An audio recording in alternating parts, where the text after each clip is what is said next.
tuned in to the Andrew Lawton Show.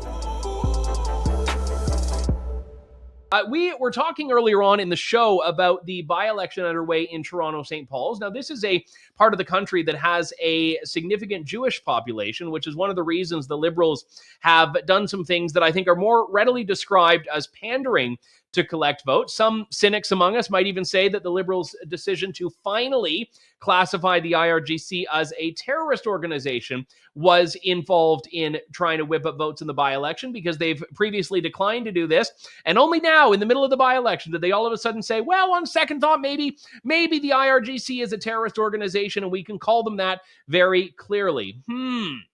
Now, if you look at the polls, I don't think Jewish voters in Canada are all that convinced by this, because they've seen tremendous hostility towards them and towards certainly Israel for the last several decades, but certainly since October 7th. I wanted to talk about this. Some of the misinformation we've seen on the Israel file, a lot of it peddled in the legacy media, picked up unquestioningly by politicians who accuse Israel of things like genocide and war crimes without providing any evidence. And one of the claims they use in support of that is that Israel is starving the people of Gaza, that there is a quote-unquote famine underway. Well, if you look at the facts on that, they simply do not support that conclusion. There was a great piece in the National Post written by Mike Fagelman of Honest Reporting Canada. His colleague, the assistant director of the organization, Robert Walker, is back with us now. Robert, good to have you on the show. Thanks for coming on today. Thank you for having me, Andrew.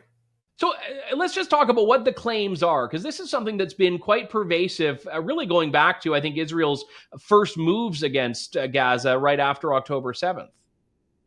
Well, that would be against Hamas specifically, of course, but that Yes. is exactly the allegation that anti-Israel detractors making, that Israel's been carrying out this kind of indiscriminate attacks and starving the Gazan population. It's complete nonsense. A lot of this really does come from doctored images and photos and video footage and so on, but a lot of it also comes from a report back in March from an agency which claimed that there was going to be imminent famine in Gaza. Now, this was not based on actual firsthand evidence. This was based on a lot of assumptions.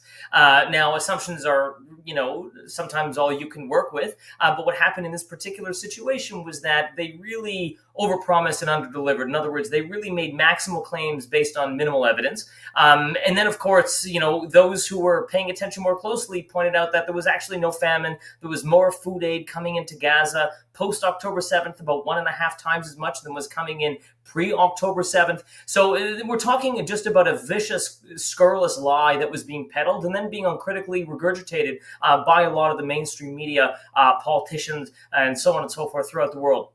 But then what happened about 3 weeks ago, the same body came out with a report basically backtracking and said, there's no evidence of famine. And again, nobody paying attention would be surprised by that. There's no shortage of footage online that you can find of bustling markets in Gaza. If Israel was trying to carry out a famine, it was the worst attempt possible. There's simply no evidence to suggest that. But not only is there a huge amount of food coming into Gaza, there's also a tremendous amount of food being produced in Gaza, something along the lines of 2 million pita being created, every single day within Gaza. Something like 75% of the greenhouses in Gaza are still functioning. That's according to none other than the United Nations. So I think that those who have been claiming for months that there is some kind of a shortage of food in Gaza really ought to have egg on their faces. Yeah, and when Israel, just to do the brief history on this, when Israel unilaterally withdrew from Gaza close to 20 years ago, they left an incredibly vibrant and robust system there so that Gaza and Gazans could produce food, including many of those greenhouses you just mentioned. And, if they weren't using those, that's up to Hamas, which we know has, previously put its citizens in the line of fire, literally and figuratively, as propaganda tools. And so, my view on this early on was that if there is starvation taking place, it's because Hamas is blocking aid. But now it seems like there isn't even this starvation taking place en masse. The food is there. In fact, there's not only sufficient food, there's far more than sufficient food. There was a recent report actually by a couple professors at Columbia University who really crunched the numbers, both in terms of how much food is coming in and what's being disseminated, how much is being grown, and so on. And they identify that there's actually more than enough food that's coming in. So there's definitely not a shortage. If there's any criticism at all, it's really on the perspective of how much is actually being distributed. Now, that's not up to Israel, of course, right? That's up to agencies connected to the United Nations, like none other than UNRWA, which you and I, as Canadian taxpayers, are helping to foot the bill of. This is, of course, organizations which help to foment ongoing terrorism, the disgraced United Nations agency.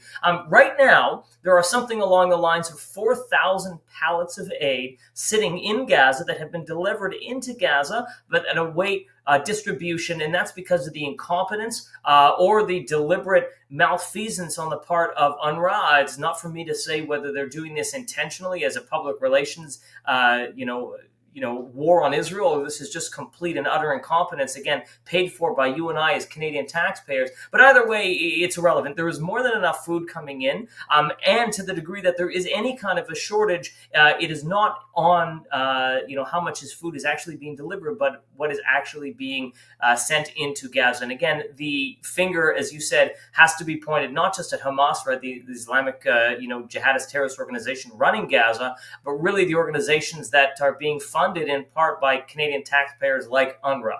So I think that we as Canadians should be outraged, to be very upset that our taxpayer funds are going to an organization that is helping to perpetuate not just any kind of humanitarian issue that may be present in Gaza. Again, I reiterate once again that there is no famine in Gaza, but to the degree that there is any kind of shortage in Gaza, but furthermore that this is the agency that really in no small part helps to perpetuate the misinformation and ultimately the conflict that is happening.